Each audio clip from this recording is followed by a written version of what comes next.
Hey guys, welcome back to my channel. I've been talking to you a little bit about how I got my body back after having a baby. And one of the workouts that's really worked for me is called the Studio MDR.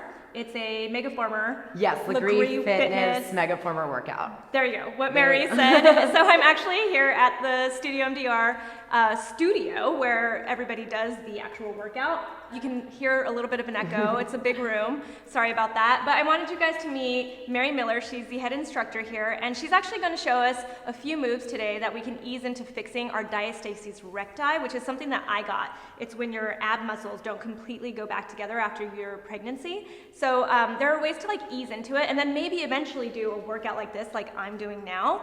So we're going to talk about that. Yeah, absolutely. So I'm going to go over a few exercises that you can do here at the studio, and then also at home, which is going to be a little great. modification, right? Yes, modification, and also you variations on the machine when you do come and take class that you can do to modify and all that kind of stuff. So first off, Diastasis Recti, I feel like a lot of women get that after they have a baby. Oh, more than you would think, actually. Yeah. Well, I mean, I feel like every mom that I talk to has some variation of it. Some women get it really bad where their abs really separate, and some get it kind of minor. Yes, you know, your stomach during pregnancy stretches and your muscles stretch along with it.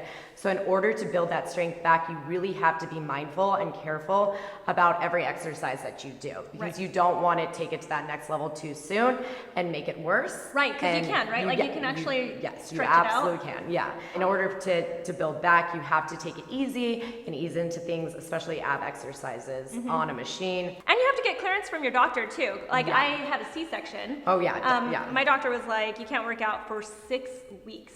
Which kind of set a bad tone for me. It's hard to hear, I get it, because there's people that want to get in here right away. And you know what? You just grew a baby, life in your belly for more than probably 10 months. Yeah. Give yourself a break. Yep. Take a minute.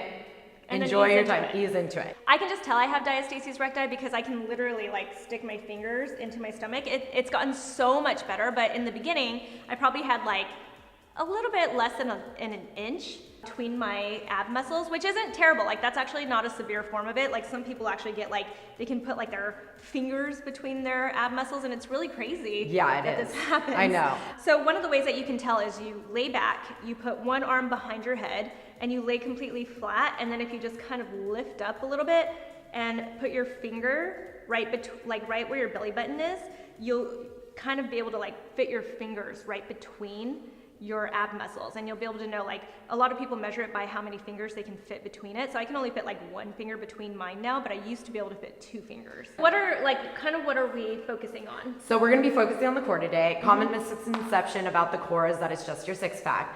The six-pack is great. It's great to look at, but it's not just your six-pack. It's not functional. We're going to have your core starts right above your kneecaps all the way up below the chest line. Working the back and hamstrings, the glutes, strengthening the lower back, hitting those lower abs, the obliques, my favorite, shrinking the waistline, and then also working those lower abs. Yeah, trying to, we're working to kind of move everything back in. Mary put together a few moves that you guys can actually do at home. They're moves that we usually do on the Megaformer, but she's going to show us how to modify them. Yes, absolutely. So we'll go through a list of modifications on the floor, and then what we do, you'll see what we do on the machine as well. Yeah. So our first exercise is side plank. Side plank. It's a great exercise. It targets those obliques without putting that extra stress on the muscles. Yes, the muscles, so you don't further hurt your Diastasis Recti. Yes, exactly.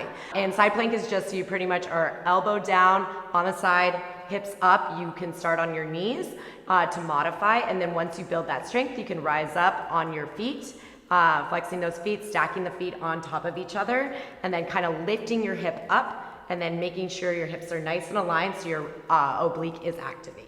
Your bicep is activated, it's holding you up, and at any time if you need to modify, you just go back down to those knees. Got it. Okay, so what would be the wrong way? The wrong way, so so if you sink into your trap neck and shoulder, you put extra pressure. If your hips go forward and aren't aligned, so you want to keep your hips stacked so you can really maximize the exercise and not overextend it.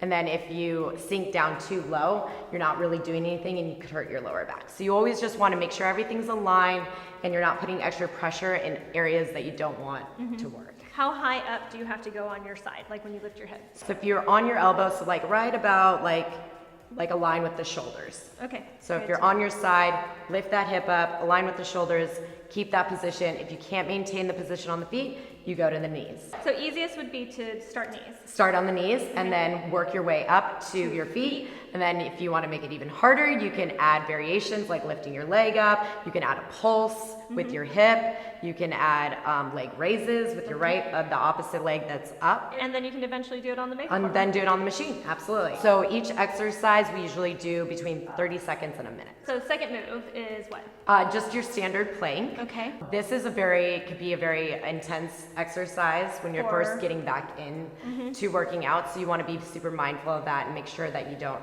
overextend and stretch those muscles further. Yeah. So with this exercise, first want you to start with that modification where your knees are aligned with your hips and your arms are straight. So you kind of have like a flat back tabletop and your knees are aligned with the hips, your back is flat and your arms are straight. That'll engage your core, but not too much at all. It'll just be like a little bit more of like strengthening the arms so you can build that strength to get to the next level of this plank. Yeah. Because I've heard that plank can be really controversial with diastasis recti. Yes. Yeah. Same. So when clients come in that have just got their clear from the doctor and just are starting to work out again, I always have them in a super modified version. And if that feels like it's too much, I always give them a child's pose, give them a little break, or do something else. So you start with your knees aligned with the hips, your arms straight, that'll activate the core slightly. Then once you feel like you can and your body isn't overreacting or it feels like too much, you shift the hips forward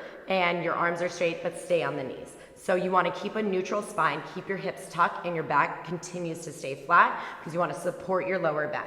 I don't want any dippy backs. You don't want to have any arch in your back. So if you can't maintain and you're arching the back, you go back to that first phase of the plank. Then you take it to the next level. Once you feel confident in that position, you can rise up on your toes. Okay. On your toes, squeeze the inner thighs, squeeze the glutes. That'll help you maintain a flat back. Again, keep your hips tucked, your back flat, core engaged. Arms are straight, wrists align with the shoulders. Don't shift your weight forward. A lot of people do that. But that ends up putting extra pressure like on your trap, traps. necks and Yeah, shoulders. you don't want to have like you don't want to be that woman with like a big No. neck. So if you start to overcompensate with those type of muscles, that's when you need to pull back and go to your knees. Or if your lower back starts to dip again, go to those knees. Stay up off of your heels, squeeze your inner thighs, activate the back of the hamstrings, the glutes, all of that. So it ends up being a full body exercise while also hitting that core. How about on the Megaformer? So on the floor, you're only working against your own body weight. On the Megaformer, you're working against resistance and your own body weight. So it's not easy. It's not easy. So it makes a regular plank a lot harder. So whenever anyone's starting in class, I always keep them on their knees.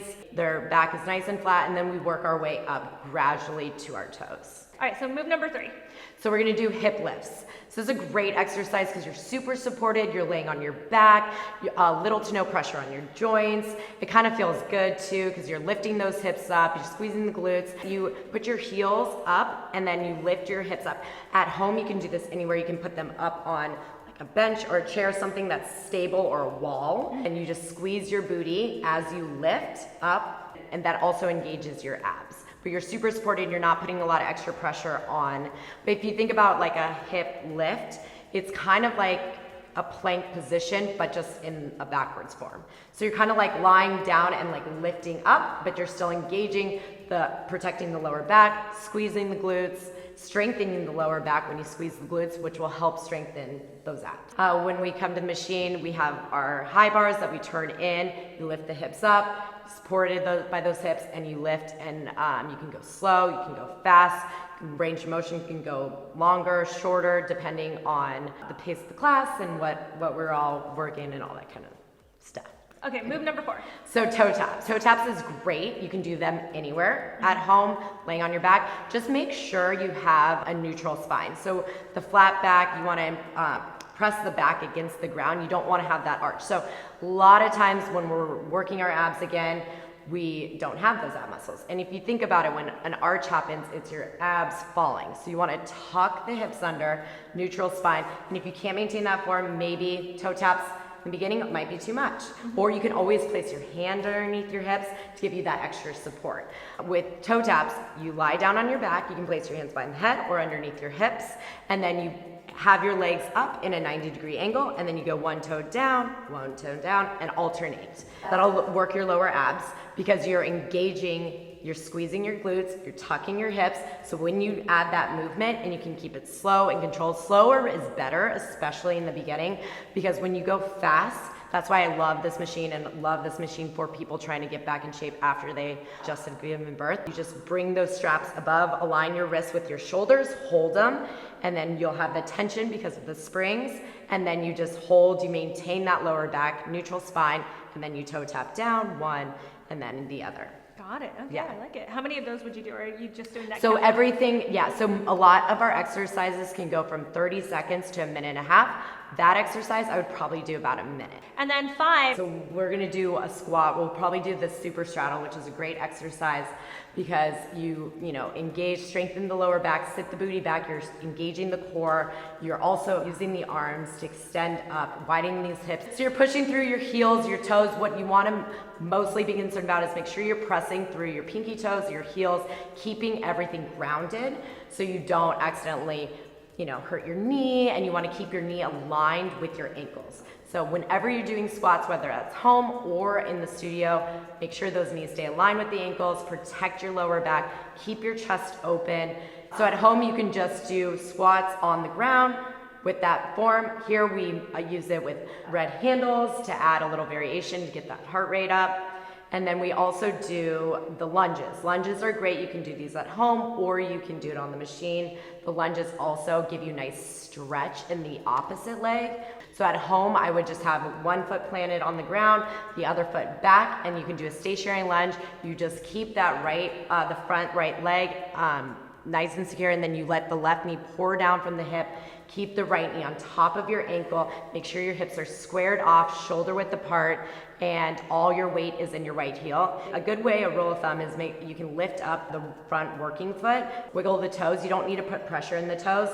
Because women, we don't really want to work the quad that much. We want to work the hamstring and the glute, and that's what activates the core, is the hamstring and the glute, and that also strengthens and lengthens the leg. You can work either side. The left side, you put your left foot forward, right foot back, get high up off your back right toes, square the hips off, all your weight in the left heel, and you're gonna bend your left leg.